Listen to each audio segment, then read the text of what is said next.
पापा 2 सवाल हैं कि जैसे इस साल 21 लाख लोगों ने नीट दिया, तो मेडिकल में आने का क्रेज़ क्यों बढ़ रहा है?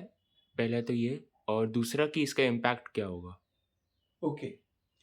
देखो 3 कारण मुझे लगते हैं कि मेडिकल में इतने लोग क्यों अप्लाई करने लगे हैं। यस दैट्स ट्रू कि लगभग 21 लाख लोगों ने नीट दिया। 3 कारणों में पहला जो सबसे बड़ा कारण मुझे लगता है वह यह है कि सीट्स की संख्या में, मेडिकल सीट्स की संख्या में और मेडिकल कॉलेजेस की संख्या में बहुत इज़ाफ़ा हुआ है।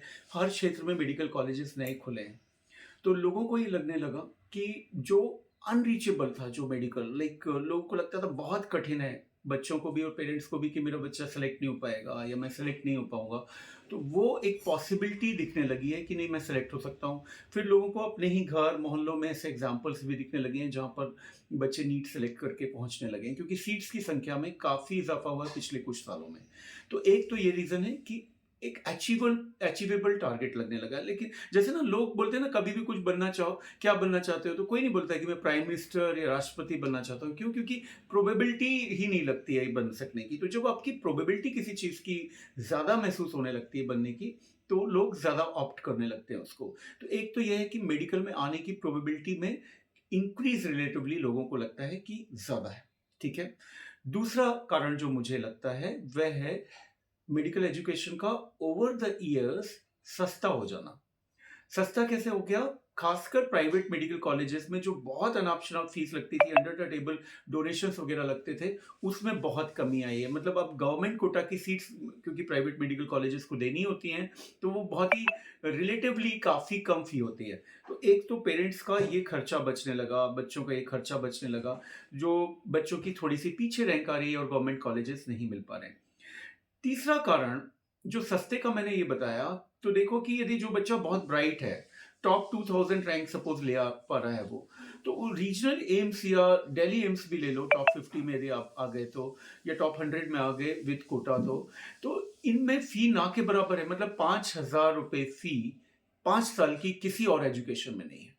किसी और एजुकेशन में, मेडिकल में जितने भी एकेडमिक फील्ड के एजुकेशन है, whether it is engineering, IITs, MBA, post graduation में ले लो, तो किसी में भी ऐसा नहीं है। सिर्फ मेडिकल एजुकेशन है जहां पर इतनी सस्ती फी में आप एक हाई क्लास एजुकेशन पा सकते हो। साथ ही साथ में पोस्ट ग्रेजुएशन में किसी भी फील्ड में पैसा उल्टा नहीं मिलता, लग जाता है आपका। एमबीए करते हो तो 25-25-30 लाख रुपए लगता है पोस्ट ग्रेजुएशन में। ये एक ऐसी फील्ड है जहां एमडीएमएस करते हुए या डीएमएमसीएच करते हुए आपको लगभग लगभग 60,000 से लेकर 1 लाख रुपए महीना तक स्टाइपेंड आज की डेट पर मिल रहा है डिफरेंट स्टेट्स एंड कॉलेजेस में। तो एजुकेशन के दौरान में ज्यादा पैसा खर्च ना होना और साथ ही साथ में सीट्स की संख्या में इजाफा होना, ये दो सबसे बड़े कारण हैं। तीसरा एक और कारण है जो मैं चाहूंगा कि तुम गैस करके बताओ। उम, कि इंजीनियरिंग यस, इंजीनियरिंग में क्या? इंजीनियरिंग में प्लेसमेंट अच्छे नहीं हो रहे हैं, तो वहाँ से हाँ, लोग शिफ्ट हो रहे हैं। हाँ, ये मैंने भी सुना है। और जैसे कि मेरा तो ब्रदर ही आईआईटी हैदराबाद में है, तो कंप्यूटर साइंस को छोड़ दें, तो बाकी ब्रांचेस में स्ट्रगल बढ़ा है, प्लेसमेंट्स का स्ट्रगल बढ़ा है।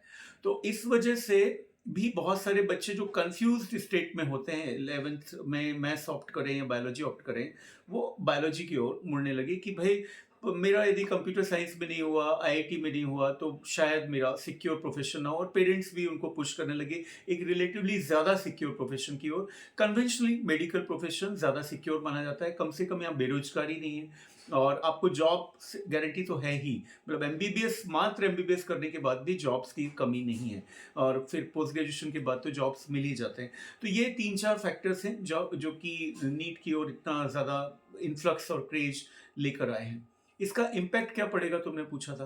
तो इम्पैक्ट ये पड़ेगा कि भारत के जो पेशेंट डॉक्टर रेशो है उसमें सुधार होगा और इंटीरियर्स में जहाँ डॉक्टर अवेलेबल नहीं होते वहां तक डॉक्टर्स पहुंचेंगे, क्योंकि शहरों में सैचुरेशन बढ़ेगा तो नए लड़कों को अच्छा काम नहीं मिलेगा, रिकग्निशन नहीं मिलेगा नए बच्चों को। तो इसलिए वो शिफ्ट होंगे छोटी जगहों की ओर। छोटी जगहों की ओर जब शिफ्ट होंगे तो वहाँ पर उनको बेटर अर्निंग और बेटर रिस्पेक्ट मिलेगी, और जिसकी वजह से वहाँ धीरे धीरे धीरे ज़्यादा डॉक्टर्स बसना शुरू होंगे और इंटीरियर्स में भी डॉक्टर्स पहुँचेंगे। लेकिन लेकिन एक इंडिविजुअल डॉक्टर को ये ज़रूर होगा पहले की पीढ़ी की तुलना में या मेरी पीढ़ी की तुलना में कि जल्दी रिकॉग्निशन पाने में मुश्किल हो सकेगी।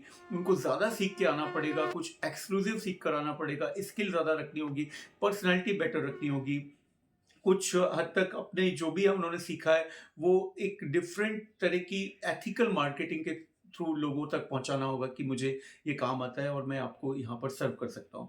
तो स्ट्रगल बढ़ेगा, सेटलमेंट का ड्यूरेशन बढ़ेगा, इम्पैक्ट ये पड़ेगा, लेकिन साथ में डॉक्टर पेशेंट रेशियो इम्प्रूव होगा भारत का। एक और चीज़, डॉक्टर्स की ओवरऑल रिस्पेक्ट में कमी आएगी क्योंकि जब एक्सक्लूसिव नहीं रह जाते हो आप, आपके ऑप्शंस ज़्यादा बन जाते हैं, तो सोसाइटी उस चीज़ को कम रिस्पेक्ट देती है।